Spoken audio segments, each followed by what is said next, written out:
Hello everyone, happy November. I have an October reading wrap-up video where I'm going to go through all the books that I read in October. I actually DNF'd Queen Unseen by Peter Hince. Peter Hince was a roadie for the band Queen when they were starting out, and I didn't finish this book because it wasn't about Queen. He really had very little to say about Queen. This was about him and his life. I wasn't enjoying this book at all. I didn't like Peter Hince as a narrator. I didn't like how he was kind of offensive and didn't have nice things to say. So I'm just gonna let this book go and look for other books about Queen. I finally read the first volume of Saga, and I really enjoyed it. This is a science fiction graphic novel series, and it is very graphic, a very, very graphic series. But I enjoyed it. I thought it was very creative, and I do hope I get volumes 1 through 9 for Christmas so that I can continue the series. So I'm glad I picked that one up. I also finished Ego is the Enemy by Ryan Holiday, and I do really recommend this book. I really needed it this month because last month I auditioned for Music Man and I did not get the role I wanted. And that was really hard for me because I really did think I was going to get it. I worked very hard for it, so it was kind of a huge ego deflation for me that left me feeling very sad and upset. So reading this book did help, even though I probably didn't follow all the advice in this book as well as I should have. That's why I'm rereading it now. This is a helpful self-help book about just not getting what you want in your life and career, and moving past it, which I'm still working on that. It's hard. I finished Grief is a Thing with Feathers, which is a very small novel, but this was beautiful. I actually love this book. I got through it in one sitting. Creates grief as a raven that lives with this family, and I found this book very beautiful. I really, really enjoyed it. It kind of reminded me of Neil Gaiman, that kind of prose. I was actually surprised it's not Neil Gaiman, but if you like that kind of work. I also finished the sequel, which is the sequel to The Plot. And I liked The Plot, not enough to keep it though, because I'm not really big into rereading thrillers. Once you read a thriller, you kind of get the gist. The sequel might have actually been better than The Plot. This had a lot going for it. I did enjoy it. I'm going to let it go. I don't really feel like I want to reread this book again, but it was good. I really liked it. I do need to review it still on Goodreads. So I finished Year Zero by Ian Burma. This is the history of 1945. So this is the year that World War II ended, and this book is all about the extremely horrifying things that happened in Europe and Asia after the end of World War II. And this book was very difficult to read. It was very traumatic. I need to think about whether I would ever reread this again. This book was full of information I just had no idea about. They just don't teach this information, I guess, that no one talks about what happened to Europe, and it's just absolutely horrifying. But I am glad I finished it, and I'm glad I'm done with it. The Year of Reading Dangerously, this is a reread for me. I read this one many, many years ago.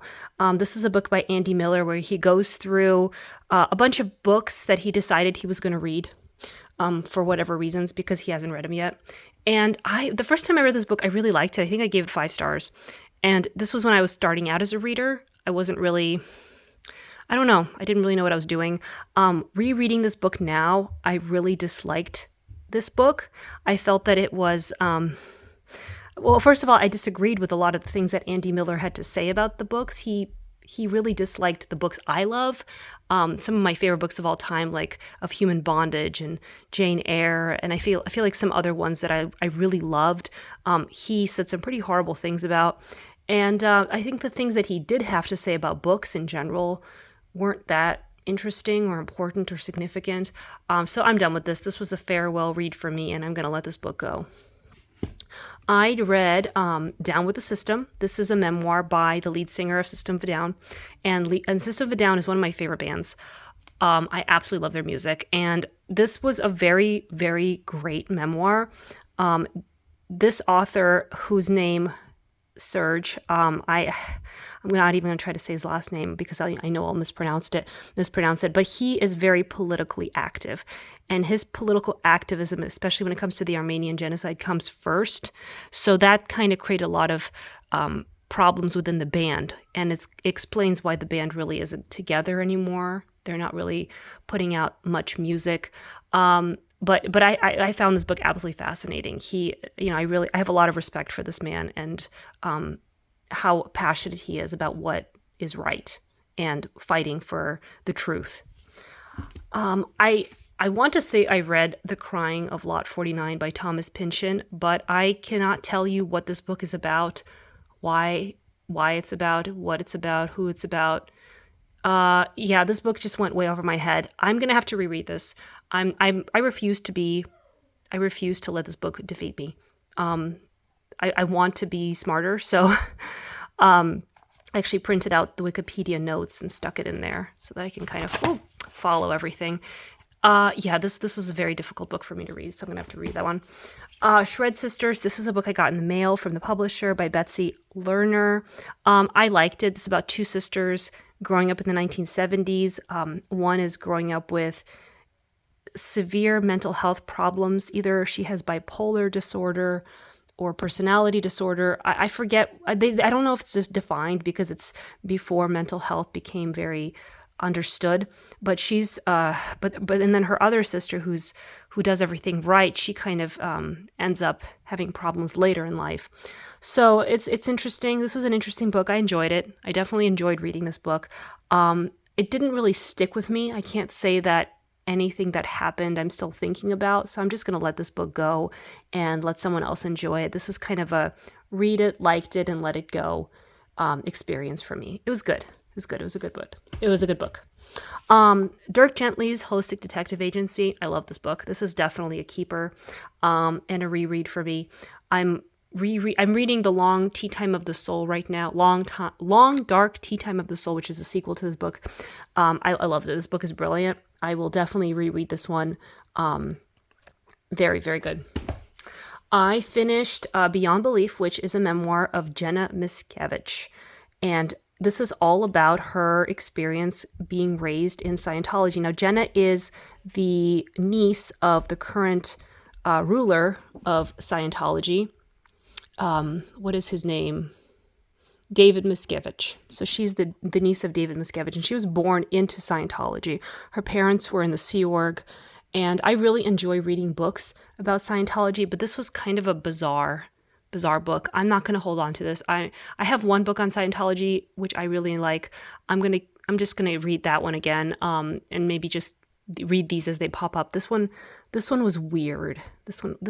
I enjoyed it, but I'm not going to reread it. It had a lot of very good information about how it is for a child, but it's just crazy that societies like this exist in the United States, and it's okay to treat people like that. So that's all I can say is if what she says is true, it's just mind-boggling that this is allowed to continue in the name of religion. I finished On Freedom by Timothy Snyder. And Timothy Snyder is a great author, a political analyst that I really enjoy, and I've read multiple books by him. And this is an arc that I got. It came out September 17th, and I finished it early October. And honestly, I was disappointed in this book. I didn't feel that Timothy Snyder was dispassionate in it.